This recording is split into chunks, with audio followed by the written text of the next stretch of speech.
আসসালামু আলাইকুম রহমতুল্লাহি ওয়া বারাকাতুহু। প্রথমে অনুরোধ করব, মোটেও এড়িয়ে যাবেন না। হয়তোবা কথাগুলো আমি আপনাকে উদ্দেশ্য করেই বলছি।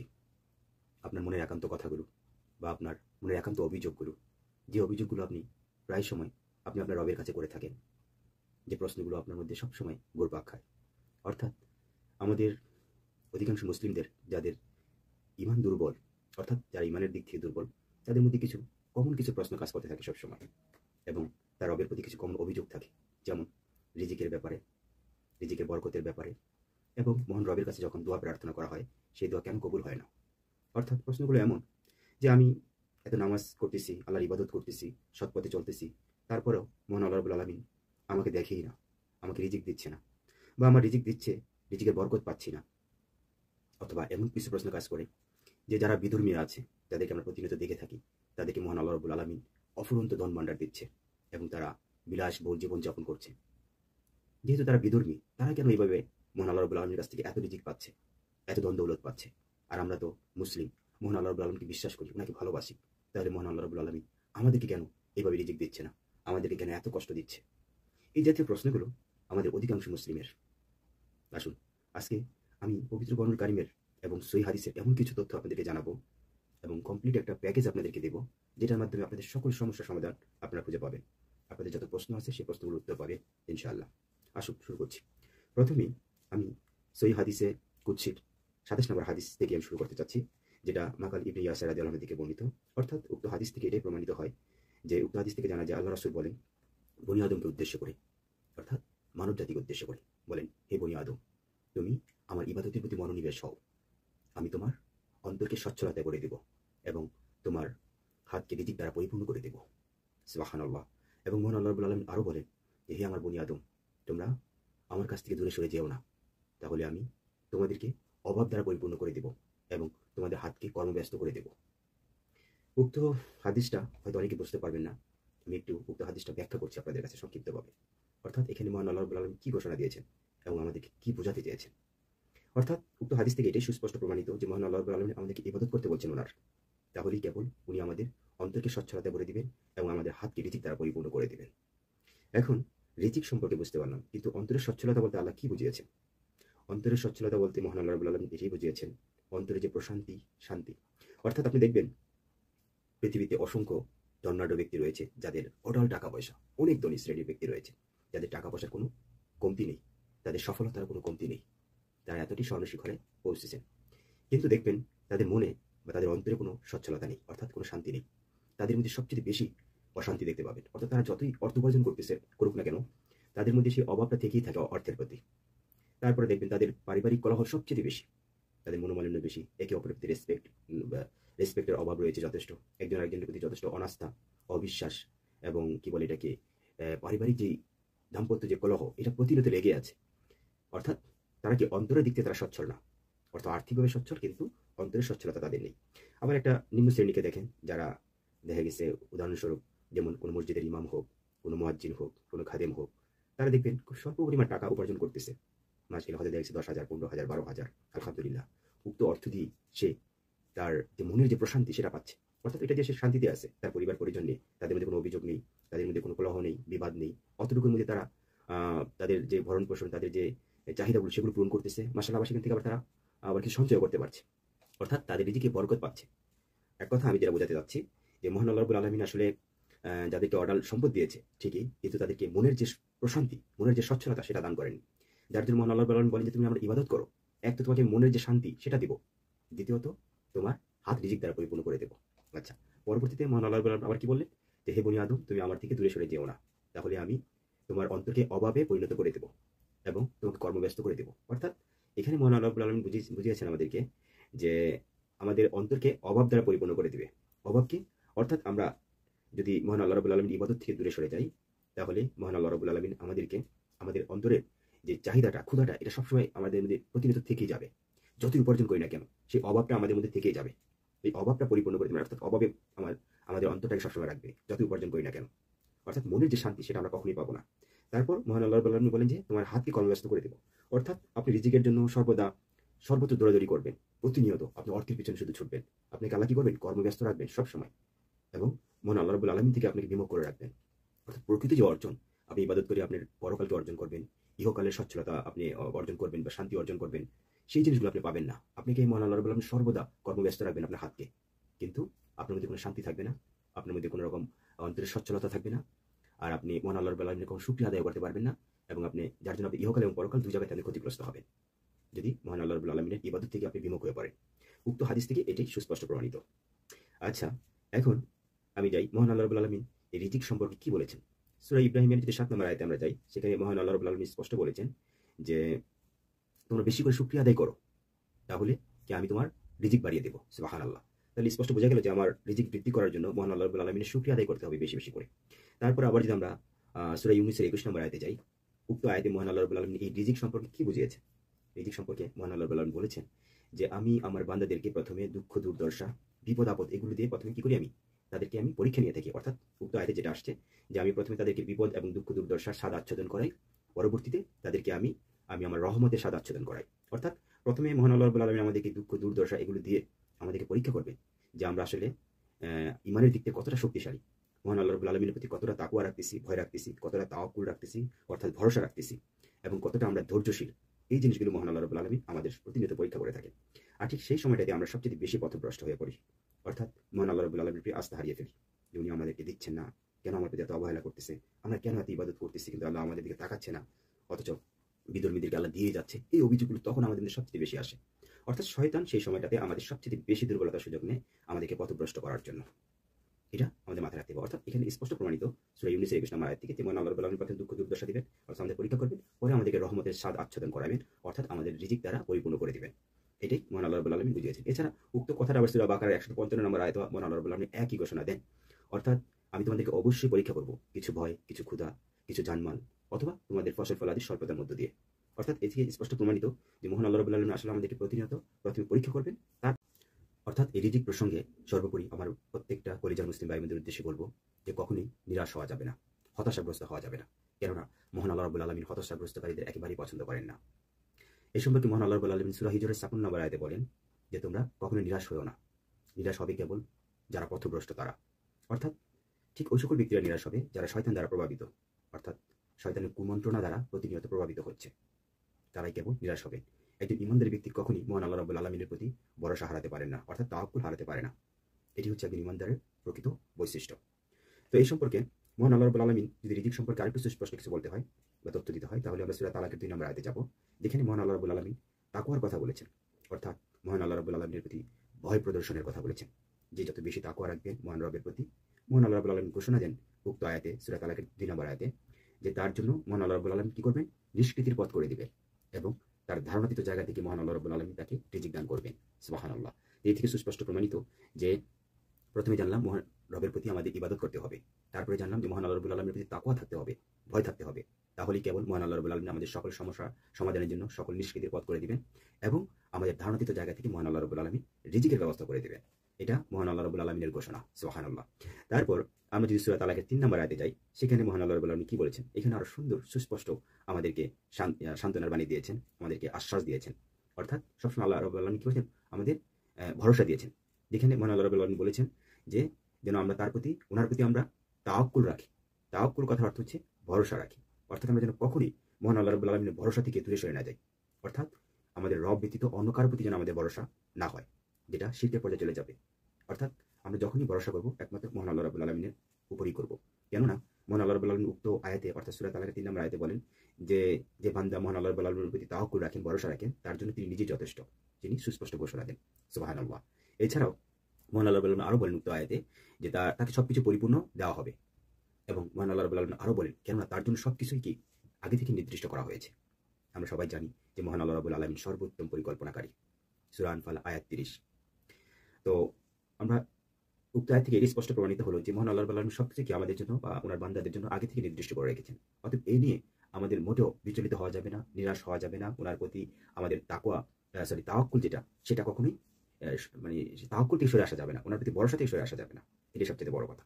এখন দেখেন যে উক্ত আয়াতে যে কথাটা আমি লাস্ট কথা যেটা বললাম, অর্থাৎ মহান আল্লাহ রাব্বুল আলামিন ঘোষণা দিলেন কি যে আমি আমার বান্দাদের জন্য আগে থেকে সমস্ত কিছু নির্দিষ্ট করে রেখেছি। উক্ত কথাটাই মহান আল্লাহ রাব্বুল আলামিন পবিত্র কোরআনুল কারীমের একাধিক আয়াতে বলেছেন। সুবহানাল্লাহ। তার প্রমাণস্বরূপ যেমন সূরা আল আনাম আয়াত 17, সূরা ইউনুস আয়াত 107, সূরা আজ-জুমা আয়াত 38, সূরা আল ফাতির আয়াত 2। এই সবগুলো আয়াত মহান আল্লাহ রাব্বুল আলামিন একই কথা বলেছেন।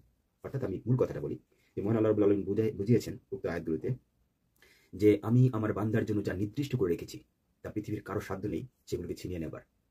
অর্থাৎ আমি আমার বান্দাকে যা দিতে চাইবো তা পৃথিবীর কারো সাধ্য নেই সেটাকে ছিনিয়ে নেবার, এবং আমি আমার বান্দাকে যেটা দিব না সেটা পৃথিবীর কারো সাধ্য নেই সেটাকে তাকে দেবার। অর্থাৎ মহান আল্লাহ রাব্বুল আলামিন আগে থেকে পরিকল্পনা করে রেখেছেন উনি আমার রিজিকে কি কি রেখেছেন, আমার ভাগ্যে কি কি রেখেছেন।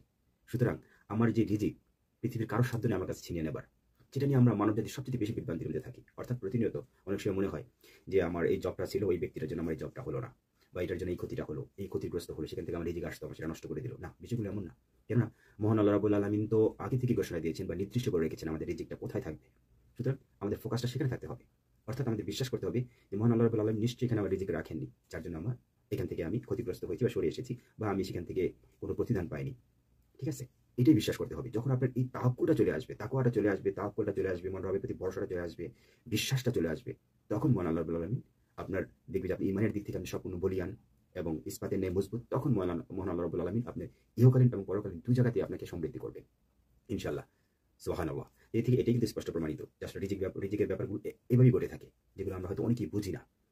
যেহেতু সরাসরি আমি পবিত্র কোরআনুল কারীমের আয়াত অর্থাৎ মহান আল্লাহ রাব্বুল আলামিনের বাণী আপনাদের সামনে তুলে ধরছি দৃষ্টান্ত স্বরূপ, সুতরাং সেখানে আর আমাদের কোনো রকম নিরাশ হওয়ার কিচ্ছু নেই।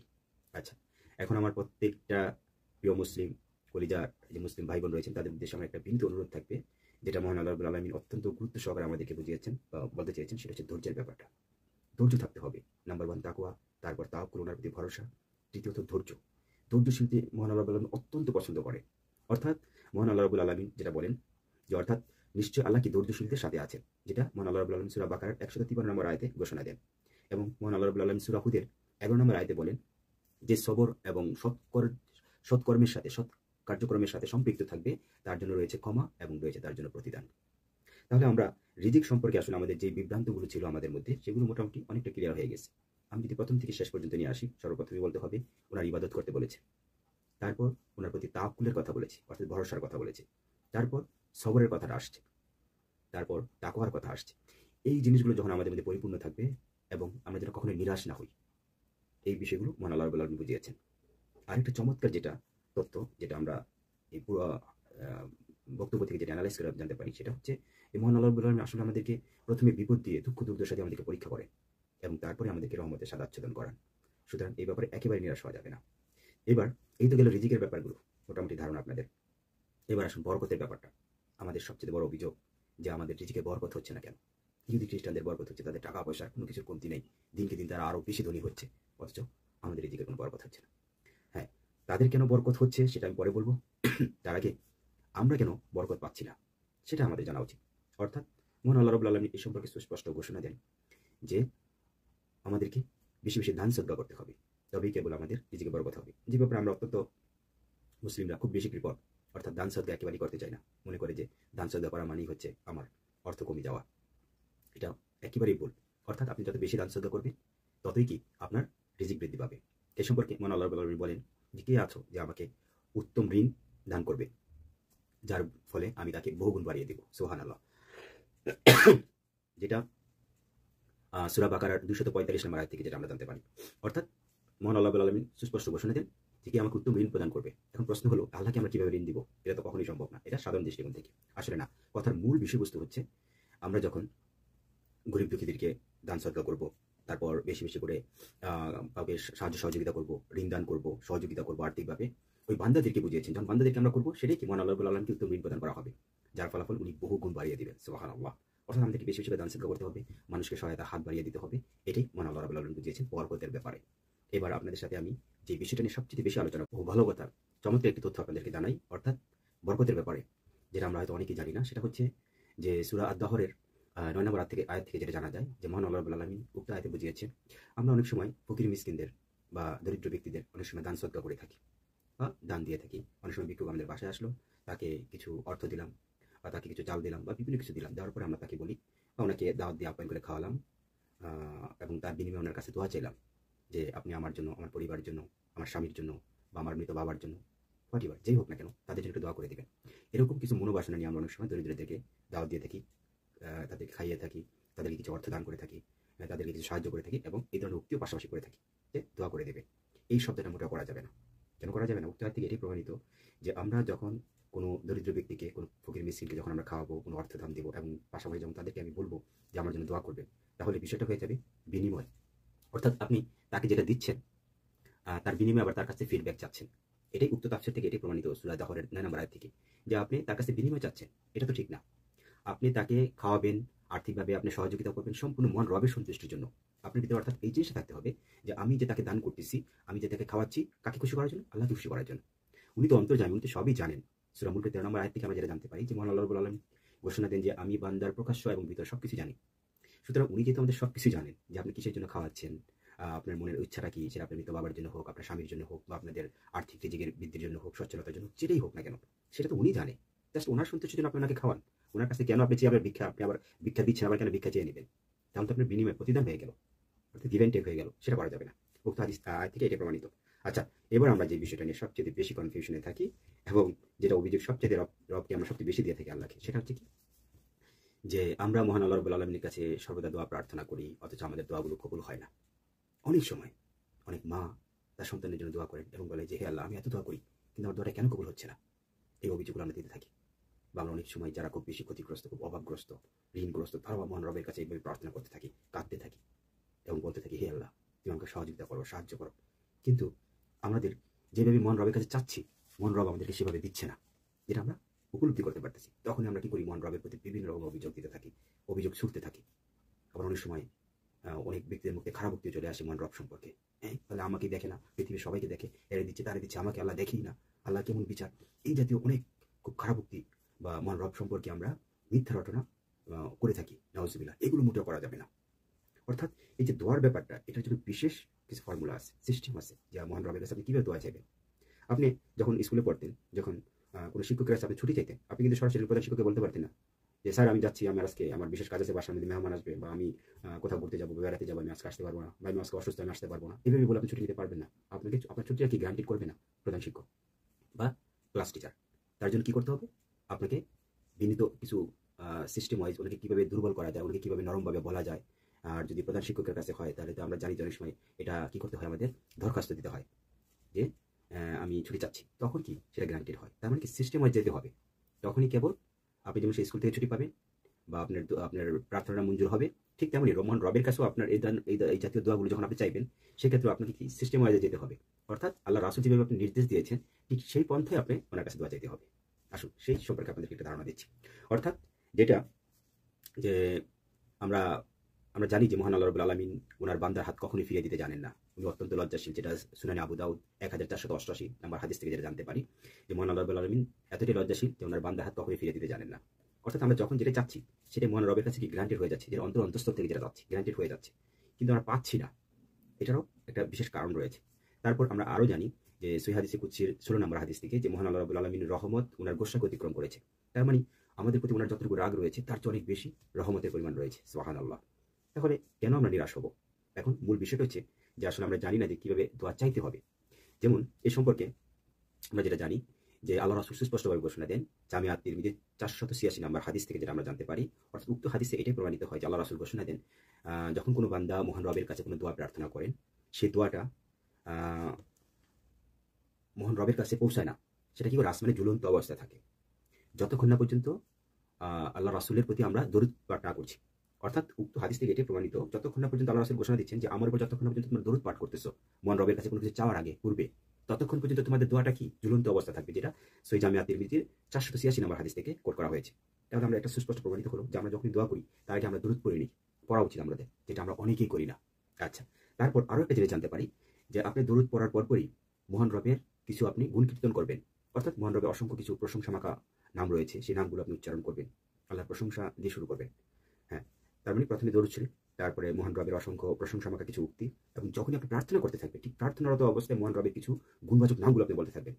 যেমন ইয়া রহমান, ইয়া রাহিম, ইয়া আরহামার রাহিমিন, ইয়া গফুরুর রাহিম, ইয়া জুল জালালি ওয়াল ইকরাম, ইয়া হাইয়ুন কাইয়ুম, এই জাতীয় নামগুলো, ইয়া গিসনি, ইয়া রহমান, এই জাতীয় উক্তিগুলো খুব বেশি বেশি করে তখন বলতে থাকবেন। আর সবচেয়ে বেশি হবে আপনি অস্ত্রসিক্ত অবস্থায় চাইবেন। অর্থাৎ আমরা দুনিয়ার যে কোনো ব্যক্তির কাছে যখন কোনো কিছু চাই, তখন রাজা বাদশাহ হোক বা সরকার হোক বা স্থানীয় মন্ত্রী এমপি, তাদের কাছে যখন আমরা কতটা বিনয়ের সাথে জিনিস চাই, কতটা স্বাধীনতার সাথে, কতটা ভদ্রতার সাথে ওনার কাছে গিয়ে আমরা চাইতে যাই। অথচ সেই রাজা বাদশাদের বড় বাদশা, যেটা মানে এক কথা মহান রব, স্রষ্টা, যাদের সৃষ্টি করেছেন, সেই রবের কাছে যখন আমরা চাই, সেই বাদশার কাছে যখন আমরা চাই, তার কাছে আমরা গিয়ে অত্যন্ত মানে কি বলবো আমরা, যে আমাদের চাওয়ার কোনো সিস্টেমই থাকে না, এতটাই আমরা লঙ্ঘন করি। অনেক সময় বলি যে হে আল্লাহ তুমি আমাকে এটা দাও, হে আল্লাহ আমাকে এটা দাও। আল্লাহর সাথে তো আমাদের ফায়দামি সম্পর্ক না। আপনি দুনিয়াবি বাদশা, তাদের কাছে আপনি দুনিয়াবি ক্ষমতাধরদের কাছে আপনি এত বিনয়, এত অনুনয় বিনয় করে চাইতে থাকেন, আর আপনি যে দেওয়ার প্রকৃত মালিক, যে সর্বস্রষ্টা, আপনি ওনার কাছে চাইতে গিয়ে আপনি উদাসীনতা করেন, তাহলে আপনি কিভাবে পাবেন? তার মানে চাইতে গেলে আপনাকে অস্ত্রসিক্ত অবস্থায় চাইতে হবে।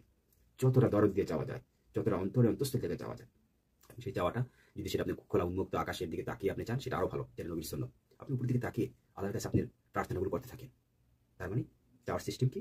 দরুদ শরীফ পড়তে হবে, মন আল্লাহ রাব্বুল আলামিনের অসংখ্য গুণ কীর্তন করতে হবে, এবং চাওয়ারত অবস্থায় প্রতিনিয়ত আল্লাহর নাম জপতে হবে, এবং আল্লাহর কাছে চাইতে হবে অস্ত্রসিক্ত অবস্থায়, এই ভিতর থেকে। ইনশাআল্লাহ আপনি অবশ্যই পাবেন। এটার অসংখ্য ইচ্ছা দৃষ্টান্ত আমি নিজে। এই জন্য মহান রবের কাছে তার অগণিত শুকরিয়া আদায় করতেছি। তাহলে আমরা মোটামুটি ক্লিয়ার চাওয়ার ব্যাপারটা। এখন সর্বশেষ যে বিষয়টা আপনাদেরকে বলবো, অর্থাৎ যেই প্রশ্নটা আমাদের অধিকাংশ মুসলিমদের মধ্যে রয়েছে, বিধর্মীরা কেন এত পাচ্ছে, তাদেরকে আল্লাহ কেন এত ঢেলে দিচ্ছে, আমাদেরকে কেন দিচ্ছে না, আমরা কেন পাচ্ছি না? আমরা তো আল্লাহরই বান্দা, মানে আল্লাহর ইবাদত করতেছি, আল্লাহ সবকিছু করতে, আমরা কেন পাবো না, আর তারা কেন পাবে? এটা কি বিচার আল্লাহর? অর্থাৎ এই অভিযোগগুলো আমাদের সবচেয়ে বেশি কাজ করে, যে বিধর্মীরা কেন এত বেশি পাচ্ছে। উক্ত প্রশ্ন বা কৌতূহলের সমস্যার সমাধান যদি আমাদের জানতে হয় প্রকৃতভাবে, তাহলে পবিত্র কোরআনুল কারীমের এক বিশেষ আয়াত থেকে আমরা জানতে পারবো। সেটা হচ্ছে সূরা হুদের 15 নম্বর আয়াত। উক্ত আয়াতে মহান আল্লাহ রাব্বুল আলামিন ঘোষণা দেন, অর্থাৎ আমাদেরকে জানিয়ে দেন, যে যারা দুনিয়াবি ভোগবিলাস, রূপ সৌন্দর্য বা জৌলুস অথবা অর্থ সম্পদ, যেটা মহান রবের কাছে দুনিয়াবি যে চাওয়া, পার্থিব যে চাওয়াটা মহান রবের কাছে চাইতে থাকে বা কামনা করে, নিয়ত করে, মহান আল্লাহ রাব্বুল আলামিন তাকে সেই ব্যাপারে সম্পূর্ণতা, মানে পরিপূর্ণতা দান করেন, এবং এও বলেন যে সেই ব্যাপারে তাকে কোনো কমতি করা হয় না। কেননা এটা কি তার দুনিয়াবি চাওয়া, পার্থিব চাওয়া। আমরা সবাইকে পৃথিবীর অত্যন্ত ক্ষণজন্মা, খুব অল্প সময়ের জন্য এসেছি, অত্যন্ত অল্প সময়ের জন্য। তো এই ক্ষণিক সময়ের জন্য মহান রবের প্রতি যারা উদাসীন থাকবে, যারা মহান রবকে উপেক্ষা করবে, ওনার ইবাদত থেকে সরে এসে দুনিয়াবি পার্থিব চাওয়াগুলো নিয়ে ব্যস্ত থাকবে, তখন সেক্ষেত্রে মহান রব উক্ত আয়াত থেকে এটা প্রমাণিত, ওনাকে সেই ব্যাপারে পরিপূর্ণতা দান করবেন। কেননা এটা তার অল্প সময়ের চাওয়া, এটা তার পার্থিব চাওয়া। দিন শেষে তো মহান রব আমাদেরকে অবশ্যই আবার ছিনিয়ে ওনার কাছে নিয়ে যাবেন। তখন হবে আমাদের প্রকৃত এই চাওয়া পাওয়ার যে হিসাব নিকাশ, তখন সেটা যে সে পার্থিব চাওয়ার মধ্যে আমার কোনো কল্যাণ ছিল কিনা, বা কোনো মহান রবের সন্তুষ্ট অর্জন ছিল কিনা, এগুলো সবচেয়ে বড় বিষয়। অর্থাৎ আপনি দুনিয়াতে এগুলো চাচ্ছেন, সেটা আজকে আমরা ফিল্ম ইন্ডাস্ট্রিতে দেখতেছি, যারা অভিনয়ের জগতে আছে, সম্পূর্ণ জঘন্যতম পাপের জগতে আছে, সেখানে অঢাল অর্থ উপার্জন করে যাচ্ছে। তারপর অনেক ব্যক্তিদেরকে দেখতেছি যারা সুদ ঘুষের সাথে সম্পৃক্ত, প্রচুর এইভাবে মানুষকে প্রতারিত করে তাদের কাছ থেকে অর্থ আত্মসাৎ করতেছে।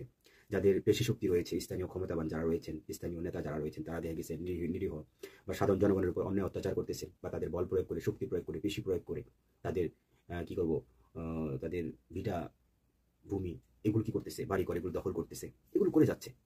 তো মহান রব কি তাদেরকে জাস্ট দুনিয়াবি যে তাদের যে চাওয়াগুলো, এভাবে মানুষকে প্রতারিত করে সে অর্থ উপার্জন করবে, এভাবে সুদ ঘোষের মাধ্যমে মানুষের কাছ থেকে এভাবে টাকা লুটপাট করবে বা তাদেরকে শোষণ করবে, মহান আল্লাহ রাব্বুল আলামিন যে যেটা চিন্তা করতেছে তাকে সেই ব্যাপারে সম্পূর্ণ ছাড় দিচ্ছে, এবং তাকে সেই ব্যাপারে তার পরিপূর্ণতা দিচ্ছে। কেননা দিন শেষে মহান রব তার এই চাওয়া পাওয়া, তার এই উপার্জন সবকিছুরই কি তিনি হিসাব নেবেন। তখন বোঝা যাবে যে আসলে কি কতটা বেশি ক্ষতিগ্রস্ত আর কি কতটা লাভবান। এই হচ্ছে বিষয়টা, যার জন্য ইহুদি খ্রিস্টানরা তারা হচ্ছে পৃথিবীতে পার্থিব চাওয়া তাদের, তাই মহান রব তাদেরকে সেই পার্থিব চাওয়াগুলো তাদেরকে অঢালভাবে দিচ্ছেন। কেননা এটা তার দুনিয়াবি চাওয়া, এখানেই তার সমস্ত সুখ এখানেই নিঃশেষ হয়ে যাবে। তারপর কাল কিয়ামতের বিচার দিবসে মহান রবের সাথে এই শিরক করার কারণে, এবং ওনাকে অবজ্ঞা করার কারণে, ওনার প্রতি উদাসীনতার কারণে, ওনার সম্পর্কে মিথ্যা রটনার কারণে, এটার জন্য যে কি বলে এটাকে অনন্তকাল যে জাহান্নামে চলতে হবে, সেটা মহান রব তো ভালো করে জানেন, সেটা আগে থেকে পরিকল্পনা করে রেখেছেন।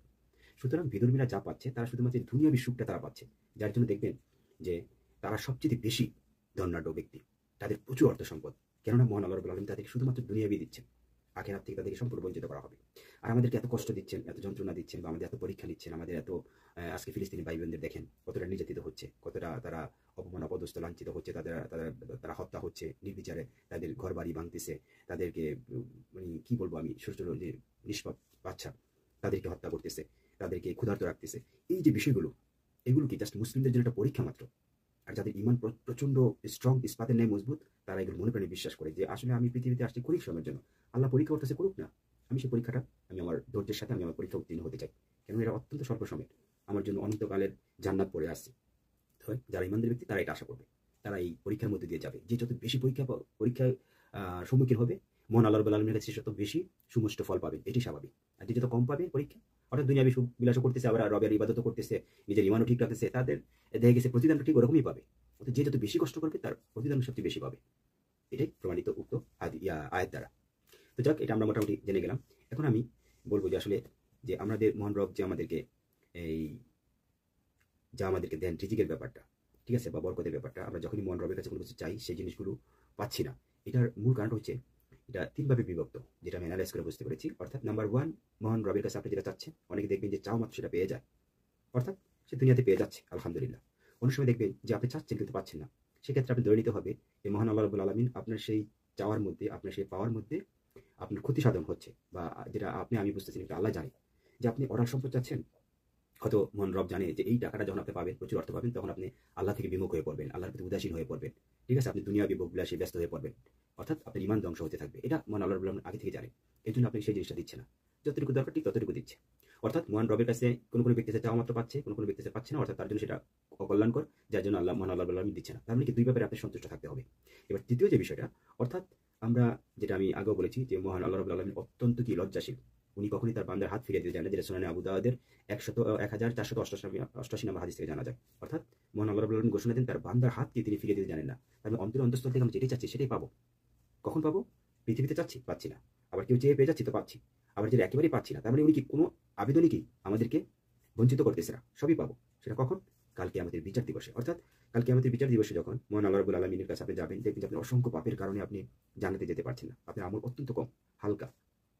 সেক্ষেত্রে মহান আল্লাহ রাব্বুল আলামিন আপনাকে যখন এমন কিছু দেখাবে, যে আপনার আমলের পরিমাণ দেখাবে যেটা অনেক বিশাল বিশাল আমল, তখন আপনি যখন উক্ত আমল দ্বারা যুক্ত করে আপনি যখন আপনার আমল কম থাকবে, হালকা থাকবে, সেগুলো মহান আল্লাহ রব কি করবে, সেগুলো দিয়ে পরিপূর্ণ করে দিয়ে আপনাকে জান্নাত দিবেন। তখন আপনি মহান রবকে জিজ্ঞেস করবেন, হে আল্লাহ, এগুলো তো আমি কখনো করি নাই, এগুলো আসলে কোত্থেকে, এগুলো তো আমি পৃথিবীতে কখনোই করি নাই, বা এই জাতীয় আমি কিছু চাই না, কিভাবে আসলো এগুলো? তখন মহান রব বলবে যে তুমি পৃথিবীতে অনেক কিছু চাইছিলা, যেগুলো আমার কাছে মজুদ ছিল, আমি তোমার আজকের এই দিনটার জন্য আমি যেগুলো তোমাকে দেইনি তখন, তাই আজকে তোমার এই বিপদের দিনে তোমার যেটা আমল নামা কম, হালকা, ওগুলো সম্পৃক্ত করে যুক্ত করে আজকে তোমাকে জান্নাত দিচ্ছি। সুবহানাল্লাহ। তখন উক্ত বান্দা বলবে যে হে আল্লাহ, যদি জানতাম যে দুনিয়াতে যে না পাওয়ার ফল আজকে আমি এত পাবো, তাহলে আমি তখন সেই সময় বলতাম যে আল্লাহ, আমি যা চাইছি তাই যদি তোমাকে একেবারে নিরাশ করতাম, আজকের এই দিনটার জন্য আমি কিছুই না পাইতাম, তাহলে সবচেয়ে বেশি লাভবান হতাম। যেটা হয়তো আমরা অনেকেই জানি না। অর্থাৎ কি, মহান রব আমাদের হাত কখনই ফিরিয়ে দিতে জানেন না। তবে একটা কথা অবশ্যই মনে রাখবেন, নাম্বার ওয়ান, সেটা হচ্ছে যে আমাদেরকে বরকতের ব্যাপার বা রিজিকের ব্যাপারে দান সদকা বেশি করে করতে হবে, এবং অবশ্যই আমাদেরকে হালাল রিজিকের সাথে সম্পৃক্ত থাকতে হবে। হালাল রিজিকটা অত্যন্ত গুরুত্বপূর্ণ, কারণ আপনি হারাম রিজিক দ্বারা উপার্জন করার পরে যখন আপনি মহান রবের কাছে কোনো কিছু চাইবেন, সেটা আপনি কখনই কবুল হবে না। আপনাকে প্রথমে কি শর্ত হচ্ছে আপনি হালাল রিজিকের সাথে সম্পৃক্ত থাকতে হবে, এটা আপনি মাথায় রাখতে হবে, ঠিক আছে? আর আমি তো বলছি আগে আপনাকে তার আগে দরুদ শরীফ পড়ে নেবেন, তারপর মহান রবের অসংখ্য গুণমাখা কথা বলবেন, এবং নিজেকে সম্পূর্ণ হারাম মুক্ত রাখবেন, অর্থাৎ হালাল রিজিকের সাথে সম্পৃক্ত থাকতে হবে। তখনই কেবল আপনার দোয়া কবুল হবে, আপনার রিজিকে বরকত হবে, আপনার রিজিক বৃদ্ধি পাবে। এই জিনিসগুলো মনে রাখতে হবে। মোটামুটি আলহামদুলিল্লাহ আপনাদেরকে আমি এই রিজিক সম্পর্কে, বরকত সম্পর্কে, এবং মহান রবের কাছে আমরা দোয়া প্রার্থনা করছি কেন সেটা কবুল হচ্ছে না, এই সার্বিক আপনাদের দিকগুলো তুলে ধরছি, যে প্রশ্নগুলো আপনার আমার মাথায় সবচেয়ে বেশি ঘুরপাক খাচ্ছে, যেটা একটা সময় আমার মধ্যেও ছিল। আজকে বিভিন্ন